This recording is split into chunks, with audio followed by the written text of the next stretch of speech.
علیکم ورحمۃ اللہ نحمدہ ونصلی علی رسولہ الکریم اما بعد فاعوذ باللہ من الشیطان الرجیم بسم اللہ الرحمن الرحیم رب اشرح لی صدری ویسر لی امری واحلل عقدۃ من لسانی یفقہوا قولی۔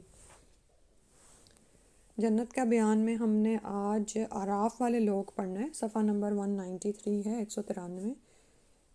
اصحاب الاعرافی نہیں اب جو آپ نے بھیجی میں اس میں 193 ہے جی 193 جی نمبر نہیں 1 سب سے اوپر ہے۔ ہاں جی ہاں جی ہاں جی ہاں یہ والا ہو گیا نا۔ سب سے اوپر ہاں 193 ٹھیک اچھا، ہے۔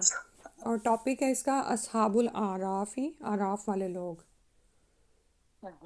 ٹھیک، شروع کرتے ہیں۔ مسئلہ 404 ہے، یہ مسئلوں کی شکل میں انہوں نے دیا ہوا ہے، اور اس کے بعد پھر قرآنی آیات یا احادیث پھر بیان کی گئی ہیں۔ پڑھتے ہیں۔ جنت اور جہنم کے درمیان ایک بلند جگہ پر بعض لوگ رہائش پذیر ہوں گے جنہیں اصحاب الاعراف بلندیوں والے کہا جائے گا۔ ٹھیک ہے، یعنی اصحاب الاعراف کون ہوں گے؟ جو جنت اور جہنم کے درمیان کی ایک جگہ پر، بلند جگہ پر وہ ٹھہرے ہوئے ہوں گے۔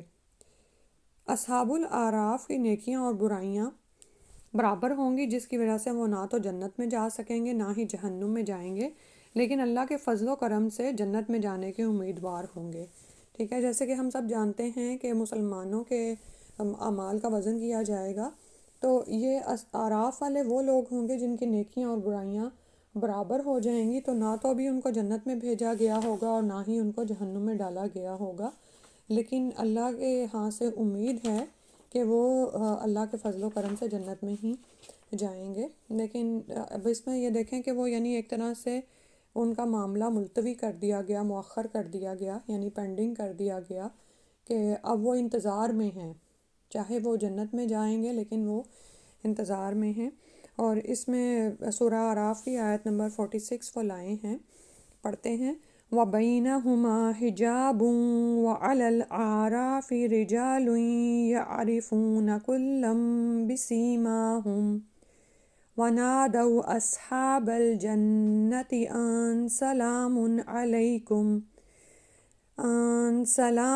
عَلَيْكُمْ لَمْ يَدْخُلُوهَا وَهُمْ يَطْمَعُونَ۔ دونوں گروہوں یعنی جنتی اور جہنمی کے درمیان ایک پردہ یعنی دیوار ہوگا، جس کی بلندی پر کچھ لوگ ہوں گے جو ہر ایک کو ان کے نشان سے پہچانیں گے، یعنی جنتیوں کو ان کے روشن چہروں سے اور جہنمیوں کو ان کے سیاہ چہروں سے۔ یہ اعراف والے جنتیوں کو پا کر کہیں گے السلام علیکم۔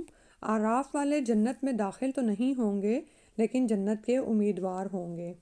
تو اس آیت سے ہمیں پتہ چلتا ہے، قرآن ہمیں یہ بتاتا ہے کہ یہ کچھ لوگ ہوں گے جو کہ جنت اور جہنم کے درمیان کی دیوار پر موجود ہوں گے، اور یہ جنت والوں کو بھی دیکھ رہے ہوں گے اور جہنمیوں کو بھی دیکھ رہے ہوں گے۔ جنت والوں کو یہ ان کے سفید چہروں سے پہچانیں گے جو ہم قرآن میں پڑھ چکے، اور جہنم والوں کو یہ ان کے سیاہ چہروں سے پہچانیں گے۔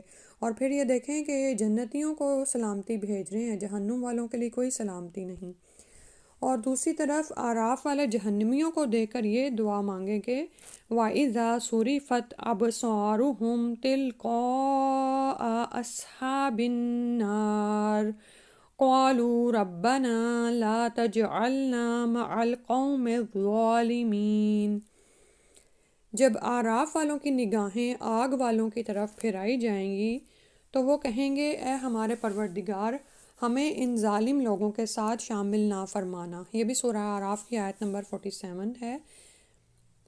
اور پھر ہے کہ اعراف والوں کا اپنے بعض آشنا جہنمیوں سے عبرت آموز خطاب، یعنی اعراف والے جہنم میں کچھ ان لوگوں کو پہچان جائیں گے جن کو وہ دنیا میں جانتے تھے، تو ان کو عبرت دلائیں گے اور کہیں گے، سورہ اعراف کی آیات ہی 48 to 49 ہیں۔ وَنَادَى أَصْحَابُ الْأَعْرَافِ رِجَالًا يَعْرِفُونَهُم بِسِيمَاهُمْ قَالُوا مَا أَغْنَىٰ عَنكُمْ جَمْعُكُمْ وَمَا كُنتُمْ تَسْتَكْبِرُونَ أَهَٰؤُلَاءِ الَّذِينَ أَقْسَمْتُمْ لَا يَنَالُهُمُ اللَّهُ بِرَحْمَةٍ ادخلوا الجنة لا خوف علیکم ولا انتم تحزنون۔ اصحاب الاعراف کچھ لوگوں کو ان کی بعض علامتوں سے پہچان کر کہیں گے، آج تمہارا جتھا اور دنیا میں تکبر اور غرور تمہارے کسی کام نہ آیا۔ کیا یہ اہل جنت وہی لوگ نہیں جن کے بارے میں تم قسمیں کھا کھا کر کہا کرتے تھے کہ اللہ انہیں تو اپنی رحمت سے کچھ بھی نہیں دے گا؟ آج انہی سے کہا گیا ہے داخل ہو جاؤ جنت میں، تمہارے لیے خوف ہے نہ غم۔ تو ان آیات سے ہمیں پہلی بات تو پہلی آیت میں تو ہم نے جیسے ابھی پڑھا کہ سلامتی صرف جنتیوں کے لیے ہے اور وہ ان کو ان کے سفید چہروں سے پہچان جائیں گے، اور دوسرا یہ کہ وہ جب جہنمیوں کو جس حال میں دیکھیں گے تو دعا مانگیں گے وہاں پر کہ یا اللہ ربنا لا تجعلنا مع القوم الظالمین، کہ ہمیں ظالم قوم کے ساتھ شامل نہ فرمانا، یعنی اپنے فضل و کرم سے ہمیں جنت میں داخل فرما دینا۔ اور پھر تیسرا جو ہم نے ٹاپک پڑھا اس میں آپ یہ دیکھیں کہ وہ ان کو عبرت دلا رہے ہیں، ان کی بعض علامتوں سے پہچان رہے ہیں کہ اور ان کو پھر بتا رہے ہیں کہ دنیا میں کیا اعمال تھے جن کی وجہ سے تم آج اس جہنم میں جا پہنچے، اور وہ اعمال دنیا میں تو انسان کو بڑے اس میں مبتلا کرتے ہیں کہ میرے پاس مال ہے، اقتدار ہے یا جو بھی کچھ ہے، اور وہ تکبر اور غرور میں مبتلا ہو جاتا ہے۔ لیکن یہ تکبر ہی تو تھا کہ اس نے ان کو ابدی عذاب میں ڈال دیا۔ تو وہ کہیں گے کہ یہ تمہارا جتھا جن پر تم فخر کرتے تھے، اب اس کو غور سے سنیں کہ کیا ایسا تو نہیں کہ ہمارے ساتھ بھی یہی معاملہ ہے کہ دنیا میں جو ہمارے جتھے ہیں، ہمیں اپنی محفلوں پر ناز ہوتا ہے نا، بعض اوقات لوگ اس بات پر ایک دوسرے پر برتری لے جا رہے ہوتے ہیں کہ میری مجلس میں کتنے لوگ تھے اور کیسے کیسے ایلیٹ کلاس لوگ شامل تھے، اور پھر جب انسان کے اوپر اچھا لباس فاخرہ جس کو آپ کہیں فخر والا، اور پھر اچھے زیورات اور ہمارے پاس اچھی جیولری یا اسی طرح سے گاڑیاں ہیں یا موبائل ہیں یا جو بھی چیزیں اللہ سبحانہ تعالیٰ نے ہمیں انعام کی ہیں، اس کی وجہ سے انسان ایسے تکبر اور غرور میں مبتلا ہو جاتا ہے کہ وہ دوسروں کو حقیر سمجھتا ہے اور حق کو پہچانتا نہیں ہے، اللہ کی طرف جھکتا نہیں ہے، شکر ادا نہیں کرتا۔ تو یہ وہی لوگ ہیں کہ ان کا تکبر اور غرور آخرت میں ان کے کچھ بھی کام نہیں آئے گا۔ دنیا میں تو وہ اہل جنت کے بارے میں قسمیں کھا کر کے کہتے تھے کہ یہ کیسے غریب غربا لوگ ہیں، اللہ کیا ان کو اپنی رحمت میں سے کچھ دے گا بھی، یعنی ان کے بارے میں ایسے باتیں کرتے تھے۔ اور آج یہی معاملہ ہے کہ دنیاوی دولت اور جاہ و حشمت اور اقتدار یہی دنیاوی عزت کے پیمانے بن گئے ہیں، ٹھیک ہے، اور اس کی وجہ سے جو عام غریب غربا ہیں اور ان کے اندر تھوڑا بہت جو ایمان ہے وہ بھی اپنی جگہ سے شیکی رہتے ہیں۔ لیکن یاد رکھیے کہ دنیاوی نعمتیں دراصل کسی کے لیے اس بات کا ثبوت نہیں ہے کہ اللہ کی رحمت ان پر آخرت میں بھی آئے گی۔ دنیاوی نعمتیں بری نہیں ہیں، لیکن یہ اس کے لیے ہی کارآمد ہے جو ان کو اپنی آخرت کی زندگی کے لیے استعمال کر لے، اور جتنا زیادہ وہ اللہ سے حاصل کرے اتنا ہی اللہ کا شکر گزار ہو، نہ کہ یہ کہ تکبر اور غرور میں مبتلا ہو کر لوگوں کو حقیر جانے، اور پھر ان مومنین کو جو اللہ کی عبادت میں مشغول رہتے ہیں، اللہ کے سامنے جھکے رہتے ہیں، ٹھیک ہے، جس درخت پہ آپ یہ دیکھیں کہ جتنا زیادہ پھل لگتا ہے وہ اتنا ہی جھکتا چلا جاتا ہے۔ اللہ سبحانہ و تعالیٰ ہم پر ہمارے حال پر رحم فرمائے اور ہمیں اعراف والوں میں بھی شامل نہ کرے، کیونکہ آپ یہ دیکھیں کہ اعراف والے وہاں پر انتظار میں ہیں۔ اللہ تعالیٰ ہمیں سابقون الاولون میں شامل کر لے، بغیر حساب کے جنت میں داخل فرما دے۔ لیکن یہاں اس جو ٹاپک ہے اس میں ہمیں یہ پتہ چلتا ہے کہ اصحاب الاعراف انشاءاللہ اللہ کے فضل و کرم سے جنت میں داخل ہو جائیں گے، لیکن یہ وہاں پر منتظر ہوں گے، اعراف پر ان کو ٹھہرایا جائے گا، ان کا معاملہ ملتوی کر دیا جائے گا۔ پھر اس کے بعد اگلا ٹاپک دیکھتے ہیں، عقیدتانی متضادتانی و عاقبتانی متضادتان، دو متضاد عقیدے اور دو متضاد انجام۔ ابھی تک جو ہم پیچھے سے سارا پڑھ آئے ہیں اور اس میں آپ یہ دیکھیں کہ پڑھ تو ہم جنت کا بیان رہے ہیں، لیکن ظاہر ہے ہر چیز اپنی ضد سے پہچانی جاتی ہے، تو جہنم کی کتاب بھی ہم نے ابھی شروع کی ہوئی ہے، لیکن جنت کے بیان میں ہی ہمیں ساتھ ساتھ پتہ چلتا رہا کہ ایک وہ گروپ ہے جو کہ حق پر قائم ہے اور دوسرا وہ ہے جو باطل پر قائم ہے، اور یہ دو مختلف راہیں ہیں، اور یہ راہیں انسان انتخاب کرتا ہے جو اس کے دل میں ہوتا ہے، جو وہ عقیدہ رکھتا ہے۔ عقد کا مطلب ہوتا ہے نا پکی گرہ لگانا۔ تو جو آپ سوچتے ہیں، جس بات پر آپ قائم ہو جاتے ہیں، وہی چیز باہر آتی ہے، وہی آپ کے اعمال میں ہوتی ہے، اسی نظریے سے آپ دنیا کو دیکھتے ہیں، اسی نظریے سے آپ عمل کرتے ہیں، ٹھیک ہے؟ اور جیسا انسان کا دنیا میں عقیدہ ہے نا، وہ اس کے مطابق ہی اس کو اپنا آخرت میں انجام ملے گا۔ اور یہ عقیدہ ہمارے چاہے دل میں ہوتا ہے، لیکن اللہ کے سامنے تو ہے نا، ٹھیک ہے؟ اور پھر ہمارے اعمال تو جو بھی ظاہر ہوتے ہیں، لوگوں پر ظاہر ہو جاتے ہیں، لیکن ان کی بنیاد میں کیا عقیدہ کام کر رہا ہوتا ہے، یہ اللہ سبحانہ و تعالیٰ ہی کے علم میں ہے۔ تو پڑھتے ہیں اس میں مسئلہ کیا ہے۔ دنیا کے عیش و آرام اور ناز و نعم میں مزے کی زندگی بسر کرنے والے کافر لوگ دنیا کی زندگی میں اہل ایمان کی بے کسی اور بے بسی پر ہنستے اور ان کا مذاق اڑاتے ہیں۔ آخرت میں اہل ایمان جنت کی نعمتوں میں مزے کی زندگی بسر کرتے ہوئے اہل کفار کی بے کسی اور بے بسی پر ہنسیں گے اور ان کا مذاق اڑائیں گے، ٹھیک ہے؟ ابھی جو پیچھے ہم پڑھ آئے کہ اصحاب الاعراف جب جہنمیوں کو دیکھیں گے تو ان کو کہیں گے کہ یہ غرور و تکبر ہی تھا جو تمہارے کسی کام نہ آیا، اور اہل جنت کے بارے میں تو تم قسمیں کھا کھا کر کہا کرتے تھے کہ اللہ کی رحمت ان پر نہیں آئے گی۔ یعنی دنیا میں غریب غربا ہیں تو آخرت میں بھی ایسے ہی رہیں گے، اور اگر ہمیں دنیا میں نعمتیں ملی ہیں تو ہم آخرت میں بھی پا لیں گے۔ تو یہی صورتحال ہے کہ عیش و آرام میں یہ لوگ پل رہے ہوتے ہیں، ناز و نعم میں مزے کی زندگی بسر کرتے ہیں، اور جب اہل ایمان کی بے کسی اور بے بسی کو دیکھتے ہیں تو ان کا مذاق اڑاتے ہیں کہ یہ کیسے لوگ ہیں کہ انہوں نے آخرت کے نہ نظر آنے فائدوں کے لیے اپنی دنیا کی زندگی کو قربان کیا ہوا ہے۔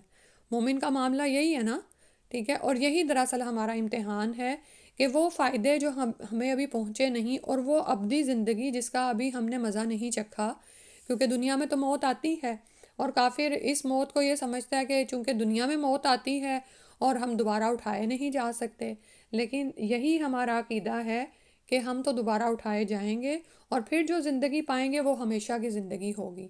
تو مومن اپنی ہمیشہ کی زندگی کے لیے اپنی اس تھوڑے عرصے کی زندگی کو قربان کرتا رہتا ہے۔ چلو کوئی مجھے زیادہ بڑی نعمت نہیں بھی ملی تو کچھ نہیں، ایمان کی دولت تو ہے نا۔ کتنی ہی دفعہ ایسا معاملہ ہوتا ہے مومن کے ساتھ کہ وہ کہتا ہے کہ الحمدللہ الحمدللہ، جو بھی آزمائش آئی، جو بلا آئی، جو بھی نعمت گئی، الحمدللہ ایمان تو سلامت ہے، ٹھیک ہے؟ تو لیکن جب کفار مومنین کو ان حالوں میں دیکھتے ہیں کہ یہ اچھا بھلا دنیا میں ایکسل کر سکتے ہیں، اللہ نے ان کو اتنا دماغ دیا ہے، لیکن یہ صرف آخرت کے پیچھے پڑے ہوئے ہیں جس کے مزے ابھی ان کو ملے بھی نہیں، تو وہ ان پر ہنستے ہیں، ہنسنے کے ساتھ ساتھ ان کا مذاق اڑاتے ہیں۔ لیکن قیامت والے دن پھر الٹ ہو جائے گا۔ اہل جنت جب وہاں پر ہمیشہ کی نعمتیں پا لیں گے، مزے کی زندگی بسر کریں گے، تو وہ اہل کفار کی بے کسی اور بے بسی پر ہنسیں گے اور ان کا مذاق اڑائیں گے۔ یعنی جنہوں نے صرف شک و شبہ میں ہی اپنی ابدی زندگی کو قربان کر دیا اور وہ سمجھتے تھے کہ کبھی اٹھائے نہ جائیں گے، لیکن جب وہاں پر پہنچیں گے تو وہاں پر واپسی کی کوئی راہ نہیں ہوگی۔ وہاں پر یعنی دنیا میں واپس آ کر اگر وہ چاہیں گے کہ اپنے عمل کو بدلیں، آخرت کے لیے کچھ کما لیں، تو ایسا کچھ ہو نہیں سکے گا۔ اور اس میں وہ سورہ المطففین کی آیات نمبر ہیں 29 سے 36 تک لائے ہیں، سنتے ہیں۔ بسم اللہ الرحمن الرحیم ان الذین اجرموا كانوا من الذین آمنوا يضحكون وَإِذَا مَرُّوا بِهِمْ يَتَغَامَزُونَ وَإِذَا انقَلَبُوا إِلَىٰ أَهْلِهِمُ انقَلَبُوا فَكِهِينَ وَإِذَا رَأَوْهُمْ قَالُوا إِنَّ هَٰؤُلَاءِ لَضَالُّونَ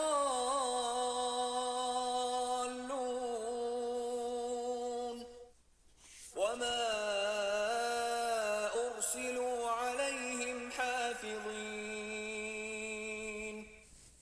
فَالْيَوْمَ الَّذِينَ آمَنُوا مِنَ الْكُفَّارِ يَضْحَكُونَ عَلَى الْأَرَائِكِ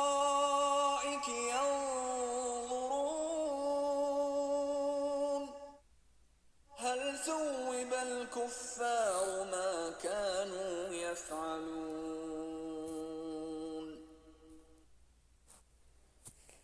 ترجمہ ہے، مجرم لوگ دنیا میں ایمان لانے والوں کا مذاق اڑاتے تھے، جب ان کے پاس سے گزرتے تو آنکھیں مار مار کر ان کی طرف اشارے کرتے تھے، اپنے گھر والوں کی طرف پلٹتے تو مزے لیتے ہوئے پلٹتے تھے، اور جب انہیں دیکھتے تو کہتے تھے کہ یہ بہکے ہوئے لوگ ہیں، حالانکہ وہ ان پر نگران بنا کر نہیں بھیجے گئے تھے۔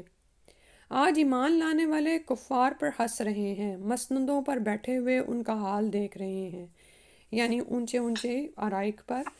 کافر جو کچھ دنیا میں کرتے تھے ان کا بدلہ یعنی ثواب انہیں دنیا میں انہیں مل ہی گیا۔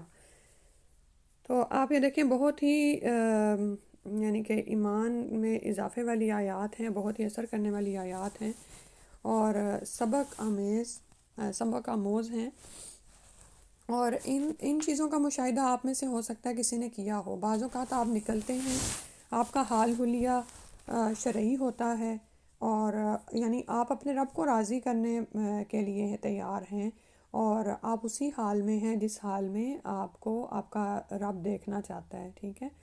لیکن جب آپ اس دنیا میں نکلتے ہیں تو ایسے لوگ ہیں جو کہ یعنی کہ فیشن کے دل دادا ہیں، اور وہ اپنی مرضی سے جو چاہتے ہیں وہ کرتے ہیں، تو وہ آپ کا مذاق اڑاتے ہیں، ٹھیک ہے۔ بعض اوقات ایسا آپ کے ساتھ باہر مارکیٹس میں ہوتا ہے، بعض اوقات ایسے ہی آپ واک کرنے گئے ہوتے ہیں، اور آپ کا کوئی بھی ایسا مقصد نہیں ہوتا کہ آپ کسی سے کوئی بات کریں، لیکن لوگ آپ کو مذاق کا نشانہ بنا لیتے ہیں، آپ کے حجاب کو، آپ کی داڑھی کو، یا آپ کے جو بھی حال حلیہ ہوتا ہے جو آپ کے رب کو راضی کرنے والا ہے، ٹھیک ہے۔ تو لیکن لوگ اس کا مذاق بنا لیتے ہیں۔ اسی طرح بعض اوقات مجالس میں ایسے ہوتا ہے، آپ کسی ایسی مجلس میں چلے جاتے ہیں جس میں بہت بڑے بڑے امیر کبیر لوگ آئے ہوئے ہوتے ہیں، بہت عالیشان لباس میں، اور بہت عالیشان محافل ہوتی ہیں، وہاں آپ مس فٹ ہوتے ہیں ان میں، تو لوگ آپ کا مذاق اڑاتے ہیں، ٹھیک ہے۔ تو جو مومن ہوتا ہے نا، اس کے دل میں کچھ بھی نہیں ہوتا لوگوں کے مذاق پر، کیونکہ وہ مطمئن ہے کہ میرا رب مجھ سے راضی ہے، میں جس حال حلیے میں ہوں میرا رب مجھ سے راضی ہے۔ بعض اوقات کیا ہوتا ہے کہ نماز کا وقت آ جاتا ہے، آپ نماز کے لیے اٹھ کھڑے ہوتے ہیں، لوگ مجلس کے مزوں میں پڑے ہوئے ہیں، لیکن آپ نماز کے لیے اٹھ جاتے ہیں، اس بات پر آپ کا مذاق اڑایا جاتا ہے۔ اللہ تعالیٰ فرما رہے ہیں کہ یہ بہکے ہوئے لوگ ہیں، یعنی یہ اس طرح لوگ کہہ کے مذاق اڑاتے کہ یہ لوگ بہکے ہوئے ہیں، حالانکہ ان کافروں کو مسلمانوں پر نگران تو نہیں بنا کے بھیجا گیا کہ اگر ہم اللہ پر ایمان لے آئے اور اللہ کی رضا پر چلتے ہیں تو کیا یہ ہمارے نگران ہیں کہ ہم ہمارا مذاق اڑائیں، اور آخرت میں یہ سب کچھ الٹ جائے گا۔ ایمان والے کافروں پر ہنس رہے ہوں گے، مسندوں پر بیٹھے ہوئے ان کا حال دیکھ رہے ہوں گے، اور کافر جو کچھ دنیا میں کرتے رہے وہ اس کا وہاں پر بدلہ پا لیں گے۔ یہ اتنی زیادہ یعنی کہ ایمان کو بڑھانے والی آیات ہیں، اور اتنا یعنی کہ بشارت اور سکون ہے نا، اور کیونکہ ہم سبھی ان حالات سے گزرتے ہیں کہ ہم چاہتے ہیں ہم اللہ کی رضا پر عمل کریں، اور ہم اس حال میں ہونا چاہتے ہیں جس میں ہمارا رب ہم سے راضی رہے، لیکن دنیا نہیں رہنے دیتی۔ تو پھر ہم کیا کرتے ہیں، بعض اوقات بہت سے لوگ سلپ بھی ہو جاتے ہیں، پھسل جاتے ہیں کہ نہیں اب دنیا کو بھی تو راضی کرنا ہے، ان کی محفلوں میں بھی تو جانا ہے، اب ہم ان سے الگ ہو کے بھی تو نہیں رہ سکتے۔ اس طرح کے بہانے ہمیں شیطان سجھاتا ہے، لیکن یہ سارے وسوسے ہی ہیں، یہ فانی زندگی ہے۔ آپ یہ دیکھیں کہ جس محفل میں آپ لوگوں کو راضی کرنے کے لیے گئے ہیں، ٹھیک ہے، اس محفل کا رب بنا ہوا ہے کوئی نہ کوئی، یعنی جو خاتون خانہ ہے یا جو مجلس کا سربراہ ہے وہ آپ کو بہت بڑا نظر آ رہا ہے، لیکن وہ محفل کتنی دیر کی ہوتی ہے، 4 گھنٹے کی، 5 گھنٹے کی، حد پورا دن بھی لگا لیں ختم ہو ہی جاتی ہے۔ پھر وہ سارے فانوس کمکمے جنہوں نے اس محفل کو سجایا ہوتا ہے اتر جاتے ہیں، عالیشان لباسوں والے اپنے گھروں کو پلٹ جاتے ہیں، سواریاں اپنے گھروں کو چلی جاتی ہیں۔ تو اصل تو ہمارا رب تو حی قیوم ہے، ہم نے بدلہ تو اس سے لینا ہے، اس کو راضی کرنا ہے۔ دنیا والوں کو ہم ہر وقت بھی راضی کرتے رہیں اور ایک رب کو ہم نے ناراض کر دیا نا تو ہمارے پلے کچھ بھی نہیں ہے، لیکن ایک رب کو ہم راضی کر لیں تو سب لوگ ہم سے راضی ہو سکتے ہیں، بس اس کے لیے تھوڑا سا صبر چاہیے ہوتا ہے۔ یعنی آپ یہ دیکھیں کہ ہو سکتا ہے آپ میں سے بہت سے لوگ ان حالات سے گزرے بھی ہوں، ٹھیک ہے، لیکن اس کے بعد جب دنیا میں یہ انجام سامنے آ جاتا ہے کہ آپ اپنے ایک مقام پر، آپ اپنے ایک امیج پر ہوتے ہیں، لوگ سمجھ جاتے ہیں کہ یہ واقعی سچا مومن ہے، یہ اپنی جگہ سے نہیں ہل سکتا، اور پھر بہت سے لوگ آپ کے پیچھے آ جاتے ہیں، ٹھیک ہے۔ لیکن اگر آپ ڈگمگا کے باطل کی راہ چلنے والوں کے پیچھے چل پڑیں تو کیا ہے، وہ تو جائیں گے ہی جہاں جو ان کا انجام ہونا ہے، آپ اپنی بھی زندگی خراب کر لیں گے۔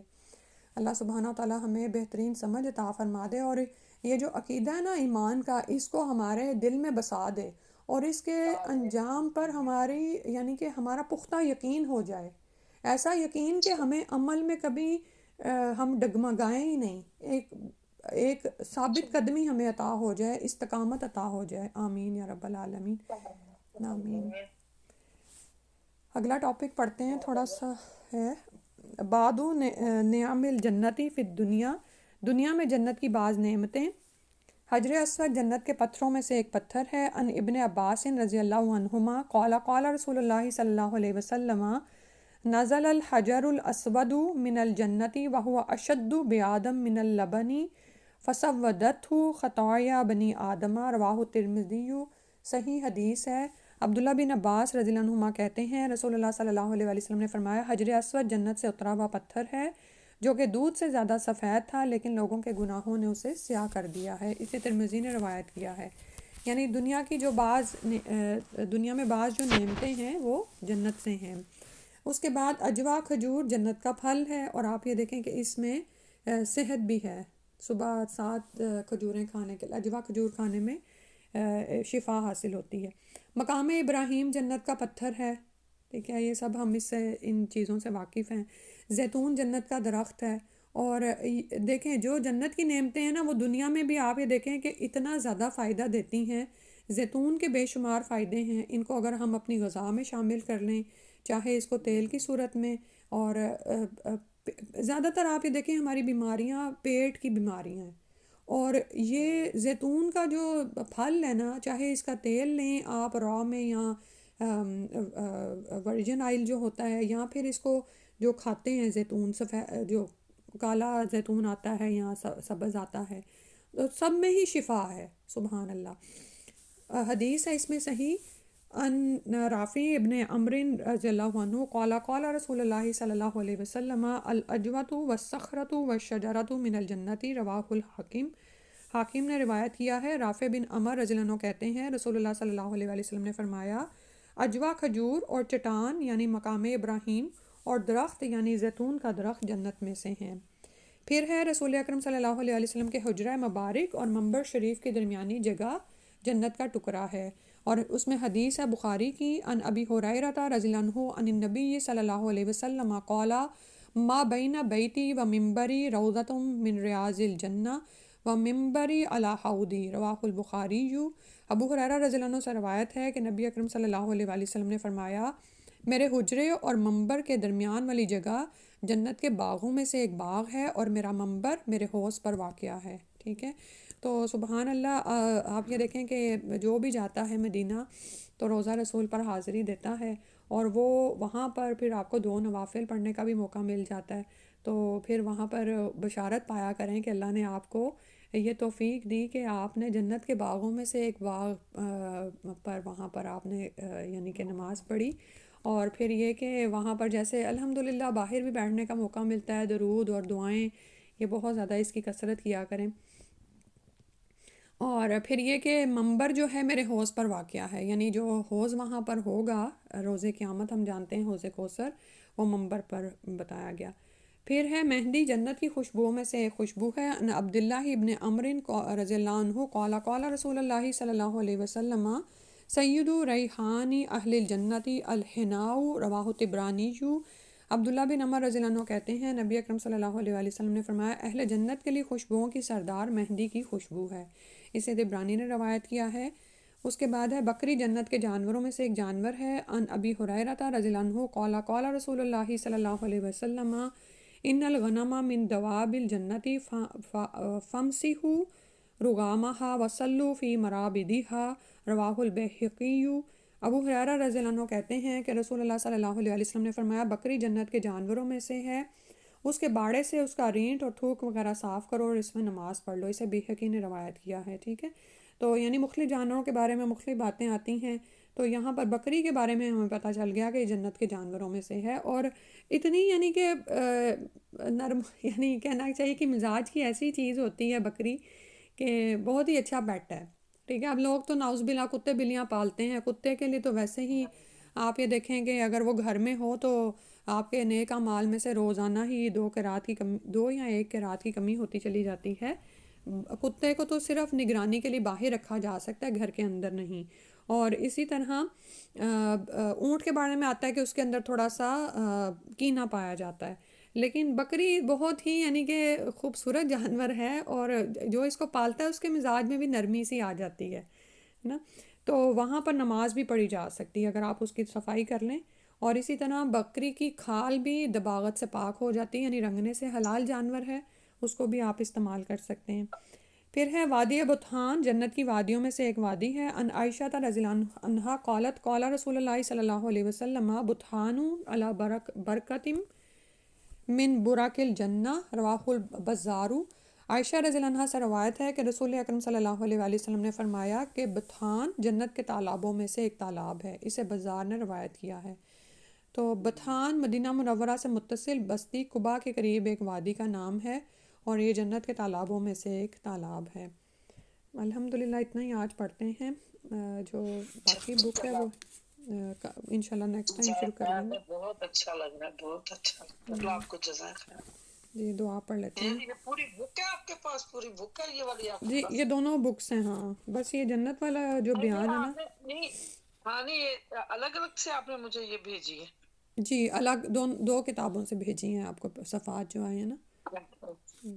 اچھا اچھا اچھا، جی چلیں دعا۔ ہاں 5 پیج بھیجیے، کیونکہ نا یہ میں فون سے نا میں نے نا ٹیپ رکھی ہوئی ہے، پھر میں نا ان کو ادھر لے جاتی ہوں، پھر وہ ادھر میں ذرا بڑا بڑا ہو کے ہوتا ہے، پھر جی جی پڑھتی ہوں ان کو ہاں، جیسا، میرا بھی کیونکہ اس طرح مجھے ہی ہے۔ میں تو ہاں کیونکہ فون میں تو اتنے چھوٹے چھوٹے وہ تو پتہ ہی نہیں چلتا، صحیح بات ہے، اس لیے ہاں۔ میں چلے اللہ آپ اچھا کو جزائے میں نے خیر۔ آپ کو صفحات زیادہ بھیجے ہیں، لیکن آدھا گھنٹہ ہو گیا، اب انشاءاللہ باقی صفحے اگلی دفعہ پڑھیں گے۔